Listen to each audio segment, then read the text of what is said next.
This is the next video in a chapter on electronic structure and periodic properties.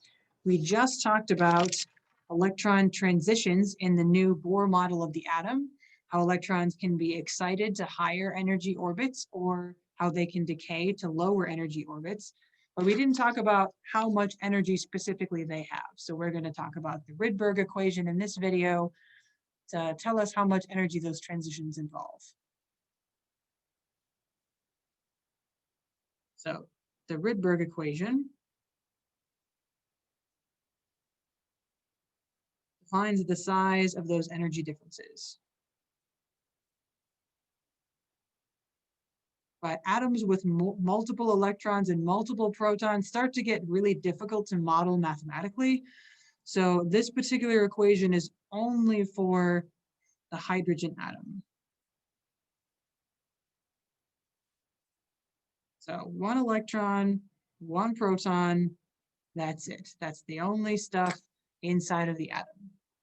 Anything else is too complicated. So the Rydberg equation said that the energy of the electrons and the different orbits represented by the principal quantum number n, the energy of each of those orbits is quantized. There's a particular value for the energy, and the energies are negative numbers. There is some value, k, which is a constant, and it's related to the orbit that it's in, where n is a positive integer. So Rydberg described the energy of a single electron, and then he said the transition between two of those different orbits involves a change of energy. And the change in something is always the final of that thing minus the initial. So the final energy minus the initial energy gives us the energy change. So to find the Rydberg formula, we just need to take the energy for one orbital and substitute it into this change in energy formula. The change in energy is the final energy, negative k over n squared, and we'll call this one n final, minus negative k over n squared for the initial. So we'll call this ni for initial. And then we can collect this so it's a little bit more tidy.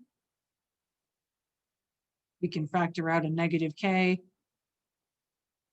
So negative k factored out of 1 over n final squared minus 1 over n initial squared. This formula will help us define the energy of a transition between two of those energy orbits just for a hydrogen atom with only one electron in it. So we have delta E,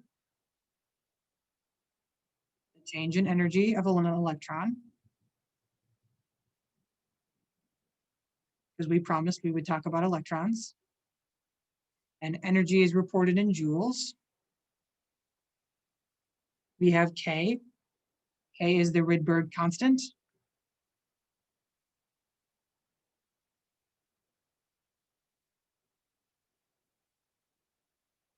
And that has a value of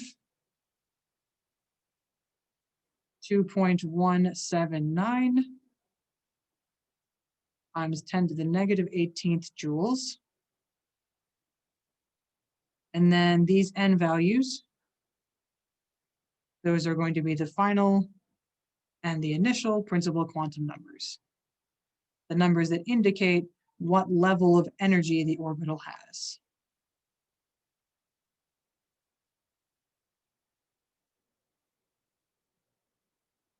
So remember that the lower number orbitals have lower energy and they're closer to the nucleus.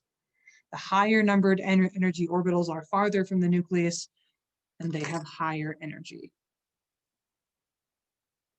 So this is going to be a useful equation for calculating the energy of a particular orbital or the change in energy for a particular transition. So let's practice. Let's practice using that formula, using this example. Pause the video if you need to write down this problem. So for each electron transition listed here, label it as absorption or emission, predict the sign of the energy change, and calculate the value of the energy change. So let's do this one first. going from level n equals 3 to n equals 1. We can even pull out our picture from before. So that's like going from this level down to the first level. All right, so the first one, emission or absorption. Remember that emission is going from high to low energy. Absorption is going from low to high. And so we are moving from level 3 to level 1. You can draw a little picture here. So we are moving down closer to the nucleus. That is going to be an emission. And let's go ahead and label this level 3 is going to be our Ni, and level 1 is going to be our final number. Okay, so far so good. Part B, predict the sign of the energy change. If you remember the axis from our energy below, on the previous page, you'll remember that the energy scale went from larger, more positive energies down here to lower, more negative energies. So if we're moving from top to bottom, the energy is going to be, the change in energy is going to be negative. We're going to be decreasing in energy. So we'll say we predict energy is going to be a negative number. And now for part C, we'll actually calculate it. Anytime you're looking to calculate the value of the energy of an electron or the energy of an electron transition, you're going to want to use the Rydberg formula. So change in energy equals negative K, 1 over the final principal quantum number squared minus 1 over the initial principal quantum number squared.